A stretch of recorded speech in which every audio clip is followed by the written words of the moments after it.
daerah Makassar, Bugis. Dan yang ketiga, yang terakhir itu daerah Bima. Bima itu Sumbawa besar. Sumbawa besar, Bima, Dompu. Itu kekristenan itu di sana itu sangat-sangat terjepit, saudara. Kalau saudara di Madura aja lah, belum tentu loh satu kecamatan itu ada 5 gereja di Madura. Gereja yang betul-betul resmi kayak ini itu enggak ada. Maksudnya yang resmi. Daerah-daerah ekstrim itu jarang.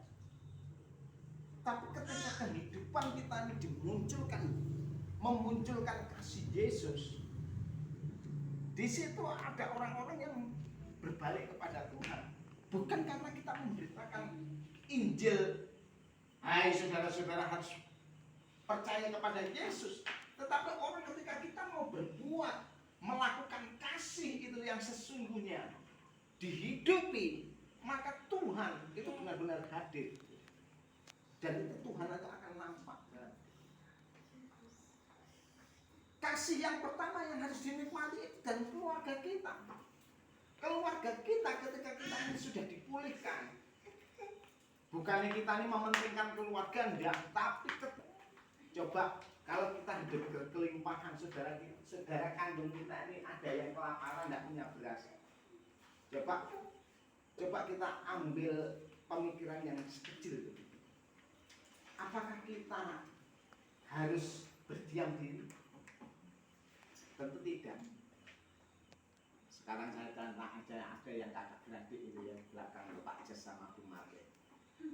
Coba Bu Marlin, kalau Bu Marlin masak enak, ini ingat apa enggak sama kakaknya? Nama Kak enak. Ini lihat. Kalau saya ingat. Aku enggak pernah. Ini mesti ke rumah masak apa? Belum. Tapi kalau saya pulang mesti ingat itu kan. Mana kok? Masuk. Ini. Enggak, maksudnya gini, saudara. Wah. Ketika kita itu membawa dampak dalam keluarga kita yang kecil ini, pastilah sesuatu yang besar itu Tuhan sediakan. Maka di situ dikatakan Tuhan menyediakan benih bagi tentang kehidupan kita. Ketika kita hidup ada di dalam rencana Tuhan, bahwa kasih yang ada di dalam hidup kita ini harus membawa dampak dan pengaruh buat sekitar.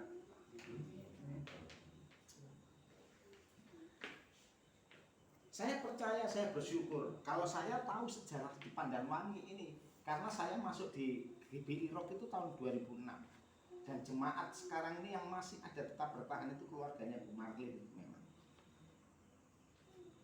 Dulu itu cuma keluarganya Mami yang Salikin, keluarga Bu Marlin, keluarga Edward itu masih di Bujang ya. Yang saya masih ingat itu 3 keluarga ini.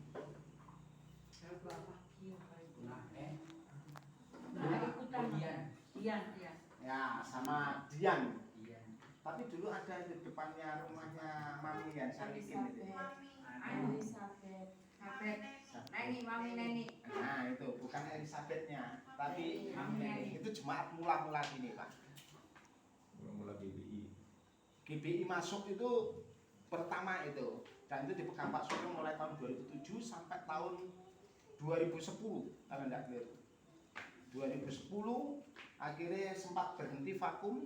Pak Tri masuk itu 2013 kalau enggak keliru. Jadi sempat vakum Pak sini tuh, vakum 3 tahun kalau enggak keliru.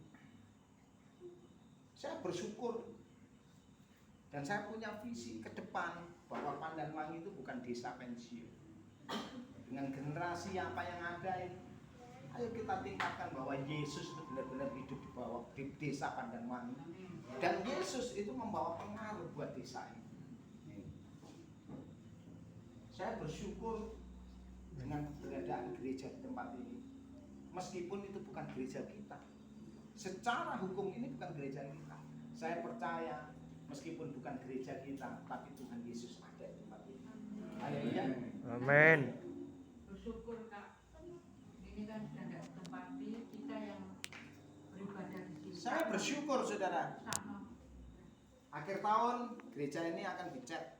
Saya sudah di ACC nanti akan direnovasi, ada yang butuh direnovasi, saya sudah ACC. Yang jelas cat, plafon jebol, semua sudah oke. Lampu teras. Pasti. Ya nanti akan saya ngomong dengan Pak Simon Kusen dulu kebutuhannya kira-kira catnya berapa pil. Nanti sudah saya ajukan dan sudah di ACC. Bersyukur bahwa gereja ini harus dihidupi dan gereja ini harus membawa dampak dan pengaruh. Bersyukur lagi nanti siapa tahu nanti ada yang nyusul, ada pembagian sembako atau gimana saya tak ngerti. Tapi saya tetap saya perjuangkan bahwa gereja ini yang ada di tempat ini dengan kasih itu harus membawa dampak dan pengaruh. Dan ketika orang melihat bahwa Yesus itu benar-benar hidup, akan ada perkara di orang. Ada perbedaan antara orang Kristen dengan orang bukan hanya Kristen, tapi orang yang percaya sama Tuhan, orang yang mengenal Tuhan dengan orang yang tidak mengenal.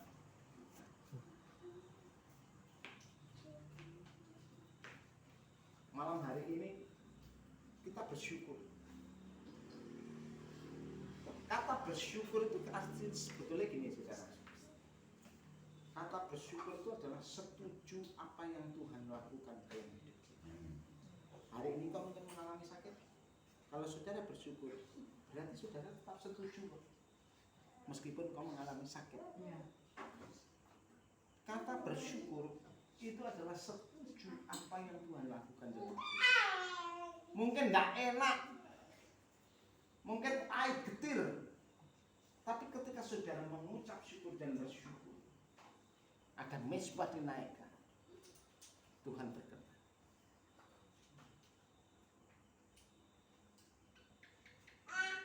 Jangan seperti Yunus ketika sudah di dalam perut laut, di perut ikan, dia mau bertobat dan bersyukur.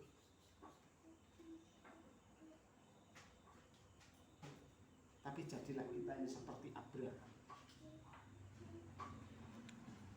Dengan kasih kita bisa melakukan segala sesuatu. Karena iman dan pengharapan dan kasih yang terbesar itu adalah Kasih. jadi kalau kita mempunyai kasih yang besar, kita pasti mempunyai iman yang besar dan pasti punya pengharapan yang besar. Itu secara otomatis. Saya tidak peduli dengan yang terjadi hari-hari ini di dalam kehidupan saya secara pribadi. Tapi yang jelas ketika saya mempunyai iman, mempunyai kasih yang besar, Tuhan bisa lakukan perkara yang hebat dan luar biasa. Amin. Kita belajar dan belajar untuk kita tetap ada di dalam namanya kendalinya. Dan percayalah ketika hidupmu ada di dalam namanya kendalinya, pemeliharaan Tuhan itu sendiri. Saya kemarin ketemu Bapak Tony, bincang-bincang. Bagi saya, orang berpenghasilan besar, dia bilang sama Pak Tony, aku lah hidup ngepas-ngepas. Saya jawab, coba ketemu saya, langsung tak sikat gitu. Bedakan antara gaya hidup dan kebutuhan. Orang loh, beda loh. Kebutuhan hidup sama gaya hidup itu beda. Coba saya tanya, saudara butuh makan apa enggak? Butuh. Butuh kan? Itu kebutuhan. Saudara makan tahu tempe butuh apa enggak? Tidak harus pakai ayam goreng atau capjay koloke puyung hai. Hai. Tak perlu dong. Tapi tahu tempe sudah cukup. Itulah namanya kebutuhan.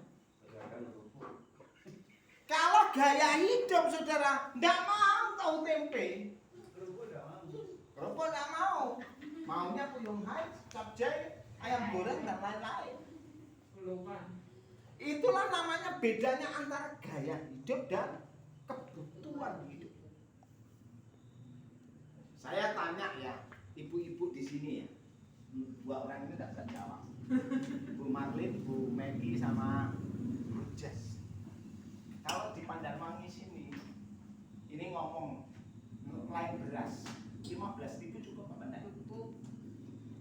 itu sebenarnya bumbu ada berapa itu kan itu tahu 5.000, tempe 4.000.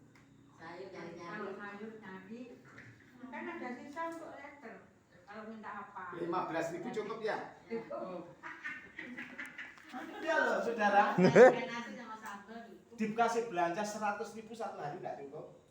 Tidak cukup, Pak. Benar cukup. Ini ngomong ada. Ya merasa. Sekali lagi bedakan antara gaya hidup dengan kebutuhan hidup Hidup. saudara. Maka dari itu kalau kita boleh perhatikan, kita patut bersyukur. Saudara dikasih jantung sehat. Tadi Pak Tony bilang jantung itu harganya miliaran. Kalau sudah konslet sedikit saudara bingung loh saudara. Ibu saya ini konslet sedikit jantungnya. Ada pembengkakan. Dan anehnya dia sakit mata. Ketika sakit mata diobati, mengekor. Akhirnya saya berhentikan obat mata. Saya suruh berhenti. Memang ada kemajuan matanya. Matanya agak seger. Tapi jantungnya, hidupnya, kehidupannya tambah nempel. Itu loh padahal cuma pembengkakan jantung. Yang memang nggak saya teskan secara ada penyumbatan apa enggak. Saya tidak tahu, itu saya sudah 68 tahun. Saya cuma berkata gini, itu kehendakmu. Bukannya saya mendoakan ibu saya mati, enggak. Tapi saya percaya mujizat Tuhan itu pasti terjadi. Saudara bersyukur. Karena ibu saya sama bapak saya ini ya kayak bapak-bapak di sini, bapak saya usia 70, ibu saya 68. Jantungnya pembengkakan. Nek ngomongnya biaya, ya sentak oke. Tapi sekali lagi kalau kita tetap bersyukur dengan keadaan yang terjadi saat ini, percayalah mujizat Tuhan itu pasti Terjadi. Pemeliharaan Tuhan itu pasti Terjadi. Cuma saya bilang gini kok sama ibu saya, sama mak saya itu gini. Ya tetap bersyukur dalam situasi kondisi yang terjadi. 2 hari yang lalu saya ditelepon kakak saya memang saudara.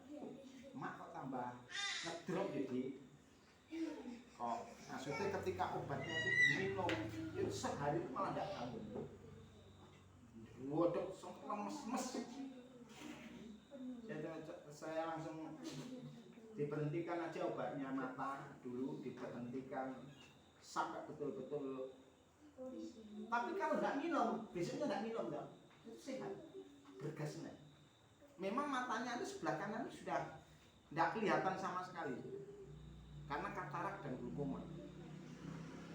Kalau yang kiri sih agak kelihatan, agak jelas. Makanya bersyukur kalau saudara ini kasih badan yang sehat. Dan saya percaya semua itu kehendak dan rencana Tuhan. Maka dari itu tetap bersyukur dalam situasi kondisi yang terjadi hari-hari. Dan saya percaya ketika kita mempunyai kasih yang besar, percayalah iman dan pengharapan itu juga ada dalam hidup kita. Mujizat itu pasti terjadi. Haleluya. Saya kan sudah punya rencana. Mau saya operasi, yang saya operasikan ibu saya ini mau saya operasikan di sini 2 minggu lagi lah. Tapi ketika dapat telepon kayak gini, ya saya mikir operasi apa ya iso kena jantung kayak Banyuwangi. Ya anak saya bisa memaklumi usia juga bisa. Tapi mari kita belajar bersyukur dengan situasi kondisi yang terjadi.